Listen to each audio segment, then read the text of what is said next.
음주운전 6번, 폐쇄병동 강제 입원 3번.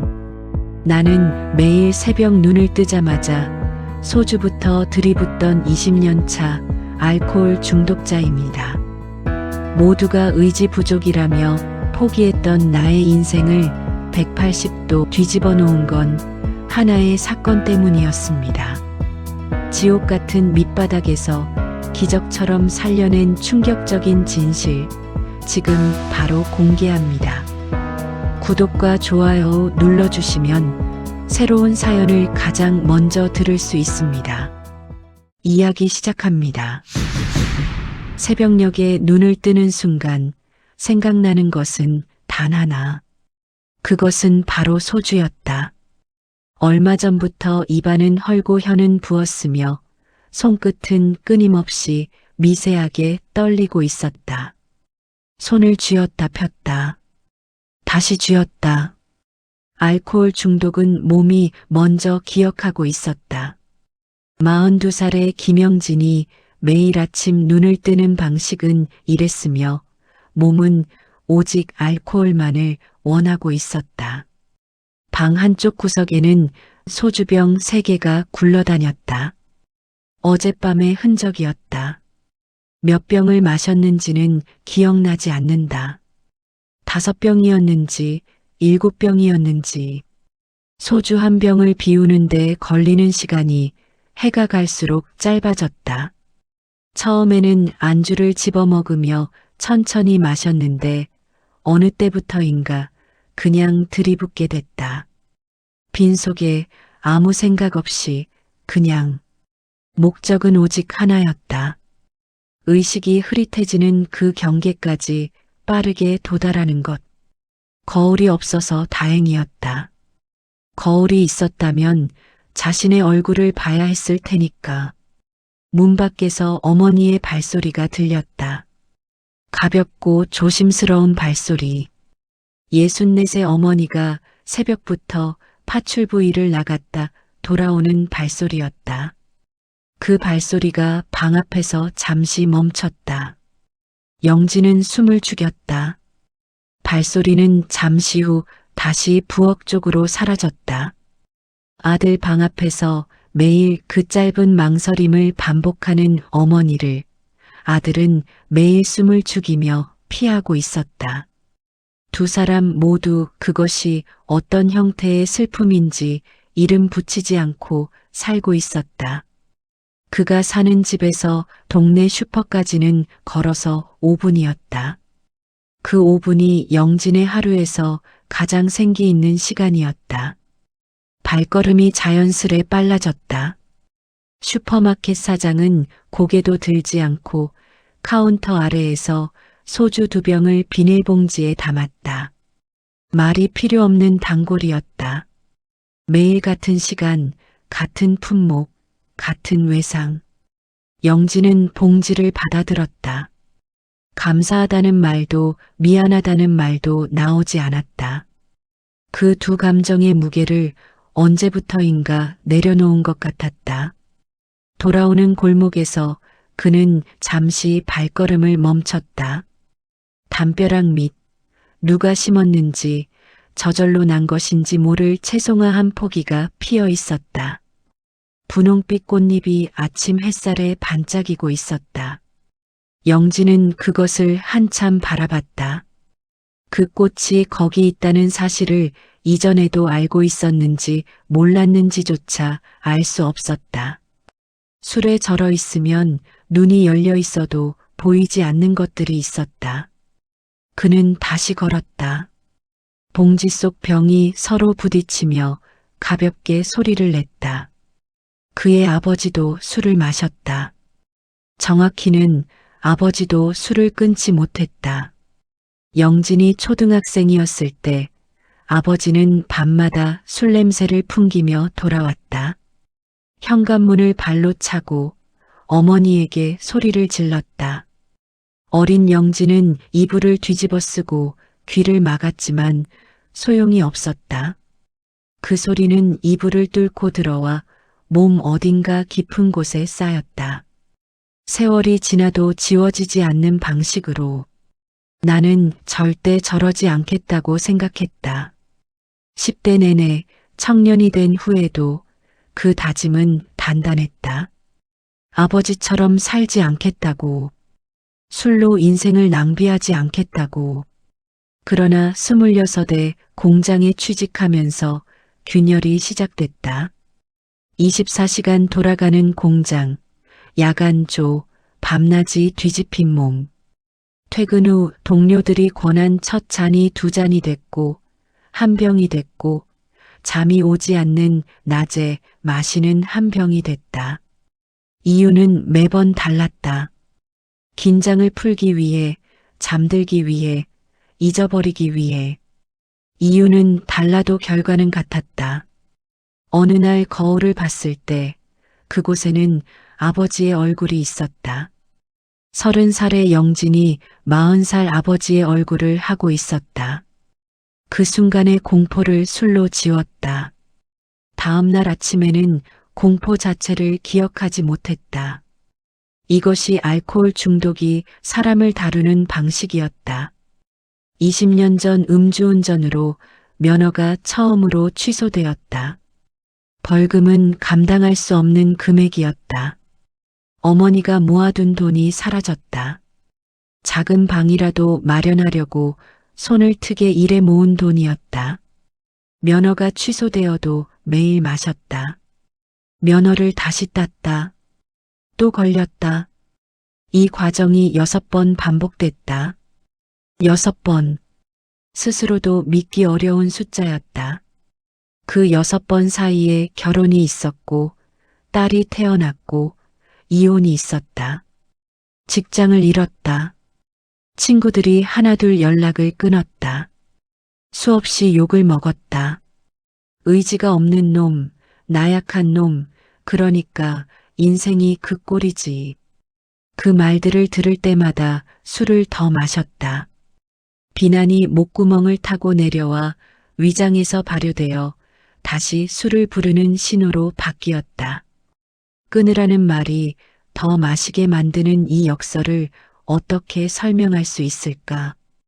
폐쇄병동에 3번 입원했다.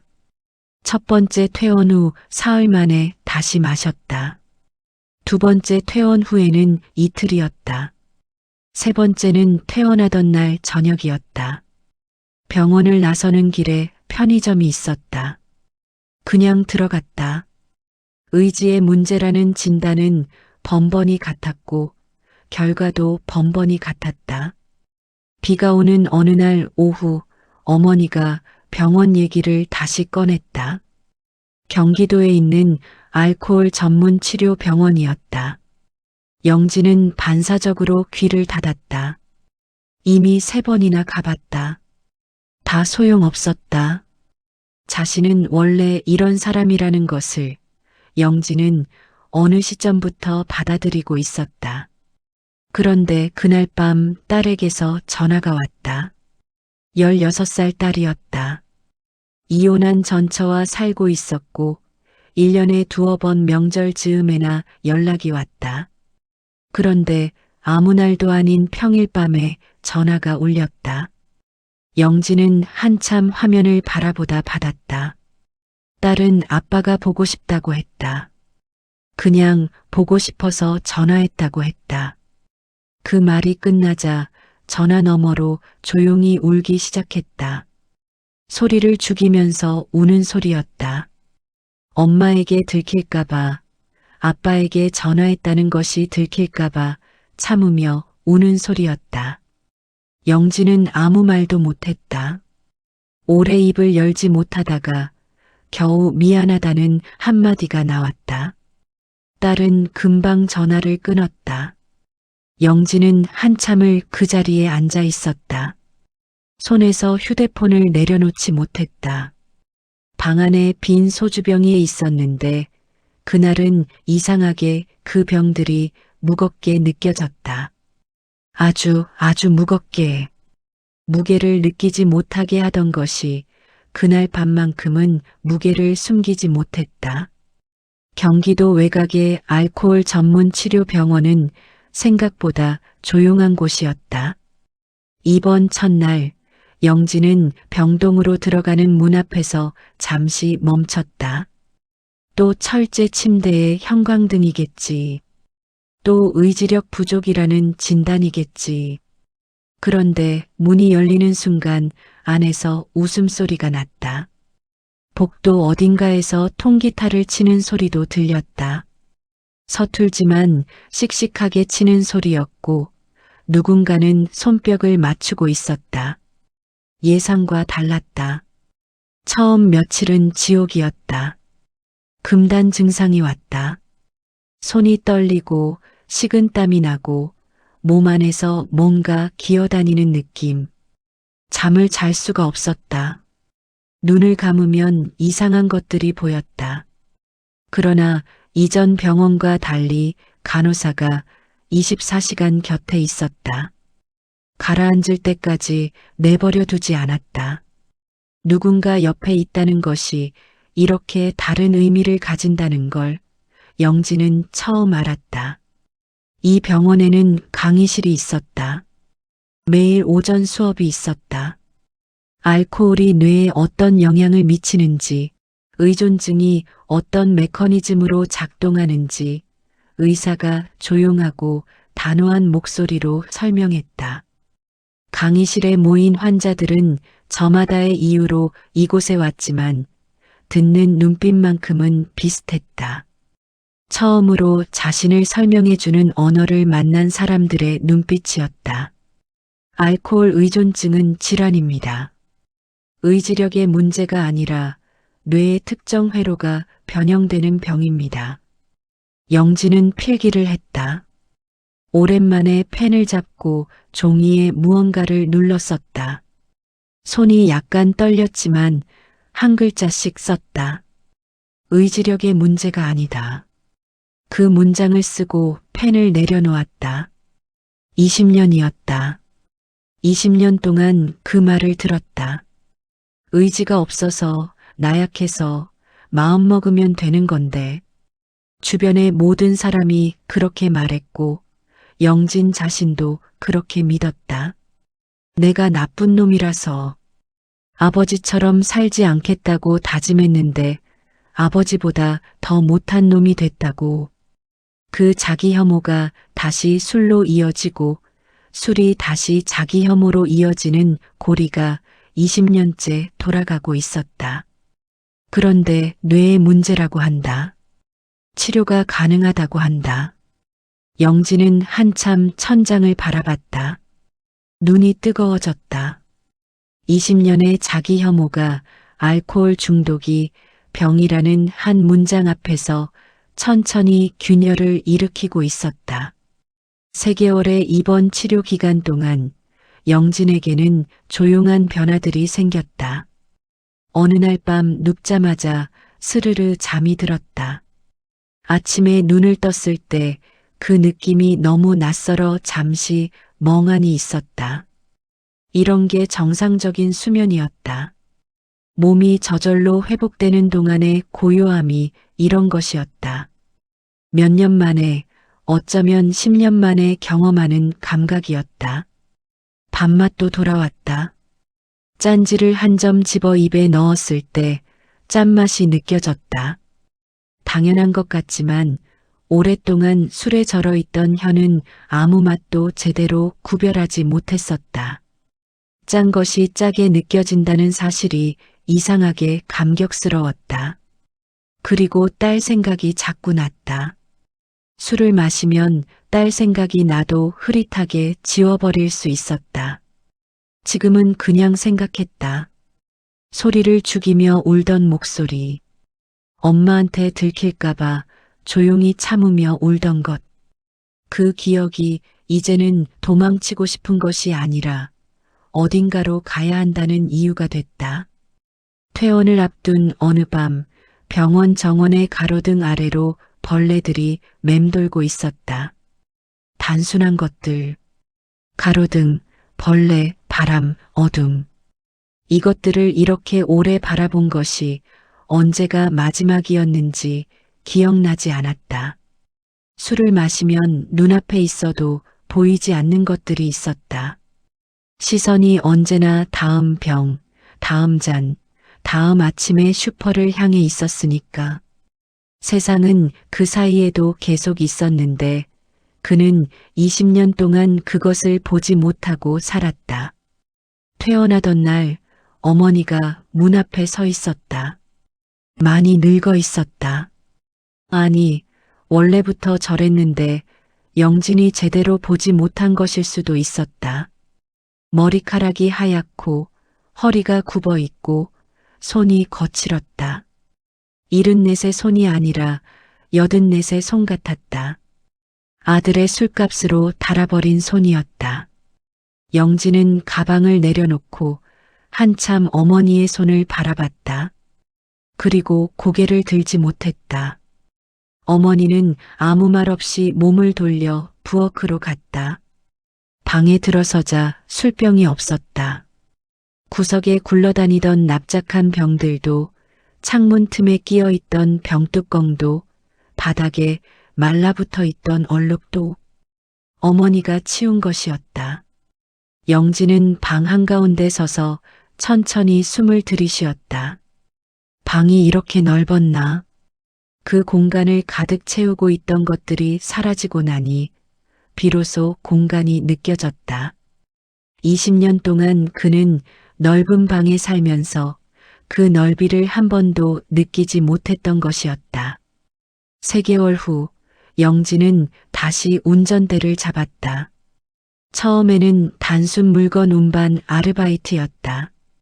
알코올 전력이 있는 사람을 정식으로 써주는 곳은 없었다. 시급도 많지 않았다. 그래도 했다. 다른 선택지가 없다기보다 이것이 지금 자신에게 주어진 오늘 하루라는 것을 알았다. 첫날 차에 올라탔을 때 낯선 감각이 왔다. 술 냄새가 나지 않는 아침에 운전대를 잡는다는 것. 졸리지 않은 눈으로 도로를 바라본다는 것. 라디오에서 흘러나오는 노래를 들을 수 있다는 것. 이 평범한 것들이 평범하게 느껴지지 않았다. 오래 빼앗겨 있다가 돌려받은 것들이었다. 퇴근할 때 오늘 하루가 즐겁게 지났다는 생각이 들었다. 예전에는 일이 끝나면 힘들어가 자동으로 나왔다. 그 말이 술집으로 가는 신호였다. 지금은 힘들다는 생각보다 오늘을 무사히 보냈다는 것이 먼저 왔다. 작은 차이처럼 보이지만 삶의 방향이 달라지는 차이였다. 2달 후 정식 입사를 제안받았다. 덤프트럭이었다. 영진은 그날 어머니에게 전화해 그 사실을 알렸다. 어머니는 한동안 말이 없다가 잘했다는 짧은 말을 했다. 그 2음절 안에 담긴 것이 얼마나 무거운지 영진은 전화를 끊고 나서 한참 가만히 있었다. 영진이 술을 끊은 지 1년이 지났을 때 딸이 처음으로 영진의 집에 왔다. 현관에 서 있는 딸을 보는 순간 영진은 몸이 굳어버렸다. 이렇게 컸나? 16이 이렇게 큰 나이였나? 아이가 자라는 동안 자신은 방 안에서 술병을 쥐고 있었다. 그 시간들이 딸의 키와 어깨와 눈빛 속에 고스란히 쌓여 있었다. 영진이 보지 못한 채 지나간 시간들이. 2 사람은 어색하게 밥상 앞에 마주 앉았다. 처음에는 숟가락 소리만 났다. 딸이 아빠 술 끄는 거 무섭지 않냐고 물었다. 다시 마시게 될까봐 무섭지 않냐고. 영진은 무섭다고 했다. 솔직히. 그래서 매일 조심한다고, 오늘 하루만 안 마시면 된다고 생각한다고 했다. 밥을 다 먹고 딸이 돌아가기 전에 영진은 다음에 또 오라고 했다. 딸이 그날 처음으로 웃었다.